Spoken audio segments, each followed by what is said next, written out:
Hey guys, welcome back to Making Mindfulness Fun and continuing on our Enneagram series. Today we are talking about the Enneagram Four, which is the individualist. And the individualist has some very deep emotions that mindfulness can really help them work through. And so in this video, we're going to be sharing with you those key mindfulness practices on how they can actually step into their full power.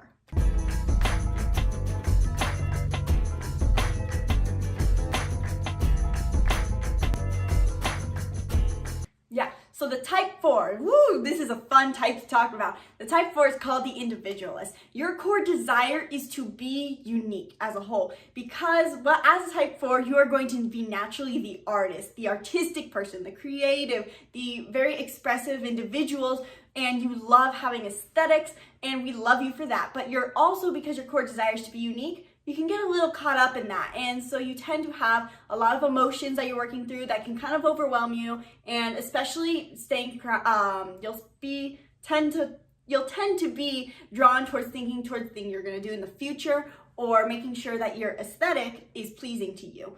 And what we wanna do is give you a few mindfulness tips on how we can help you overcome that while also still embracing your personality. Type 4 is your kind of the essence of sacral chakra. So as we do more videos here, but we also have a blog on this, that like the sacral chakra is, once we feel secure and safe in our root chakra, we can move up to the sacral chakra where it's our sense of individuality. It's usually really nurtured in our teen years. And the cool thing about a lot of people don't necessarily, they've kind of blocked that off. They don't know how special and unique they are. Well, type 4s, you do. You know deep down, and maybe you were accepted for it, maybe you weren't accepted for it. That'll definitely play a role in how healthy you are as a type 4. But you know deep down, as I'm saying this, if you're a type 4, you're like, yeah, I'm different, but I'm special. You have this feeling of like, I see the world in a way that other people don't, and it allows me to escape reality, and I come up with these crazy ideas. I can express myself uniquely, and sometimes we just have to, one, show gratitude for the fact that like, I am unique, I am different. Every type needs to think that, but type 4s, you're better about that. You know, like you kind of own it.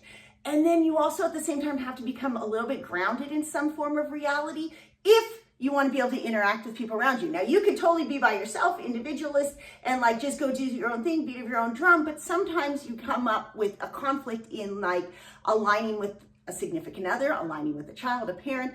You know, we all have to kind of work together with these Enneagrams. Yeah, and so type 4 is really at their core desires, they really want to feel this sense of belonging. And so that's kind of why they embrace this unique individualistic aesthetic, because maybe usually in the young childhood, there's a programming that they don't fit in for who they are, right? They have these deep emotions, they have this unique perspective of the world. And so maybe when they're young, that made them feel like they didn't fit in, because frankly, like our society wants us all to fit in this box and everyone be the same, everyone be normal, so you can fit in. And so I think for type 4s, that's especially hard. And I used to think I was a type 4 until I realized that that was my wing, which is often our behaviors.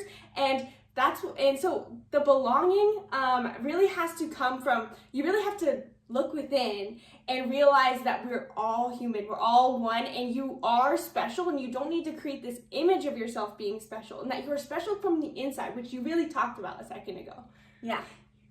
Go ahead. Well, on top of that, it's like, I hope we can convey this in all of our videos, but there's this unity consciousness where we are all the same, but inside that sameness, we all have our own unique gift that we're trying to share. And when you can master that, when you can realize like, I am you and you are me, but I bring something to the table that you need and you bring something to the table that I need, magic happens. Yeah. So just embracing, like you said, as a whole, just remember always that as a whole, you are always a unique individual, but you are in just grounding into that so that you don't worry as how, always thinking about, am I being seen as unique? Am I the individual I want to be? Am I? No, you already are and you always will be. Don't worry about it so much. Just ground into your gratitude for what you have now and be present and notice what is around you that you already have that's not necessarily within your aesthetic and what makes you fulfilled now.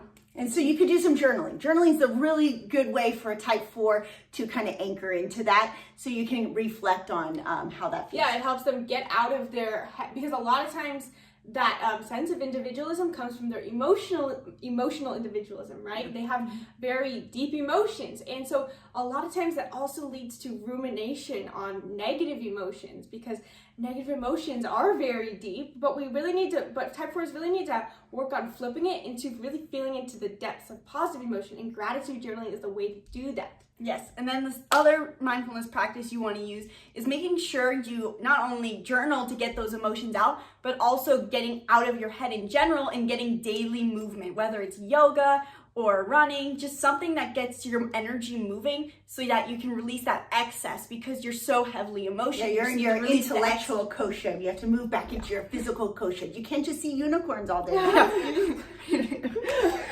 Inside joke. All right. Anyway, so I think that covers type 4s. Yes, and the last thing I wanted to touch on is the fact that the type 4 is part of the shame triad. And we didn't really cover this totally, but I'm sure we'll do more videos on this in the future about the triads. But type 4 is part of the shame triad, meaning the core negative emotion they feel is shame. So I think really aligning with your core values, which we do in all of our courses on the empowerment framework and in Flow State Warriors, we talk about aligning with your values, so that, because the key to escaping shame is aligning with self-worth, and self-worth comes from your values. Does that cover it? I think that's great. So leave a comment below if you're a type 4, or if you know a type 4 in your life who could use this video. Please let us know in the comments below. And share it with them. Maybe this could help them experience more mindfulness in their life.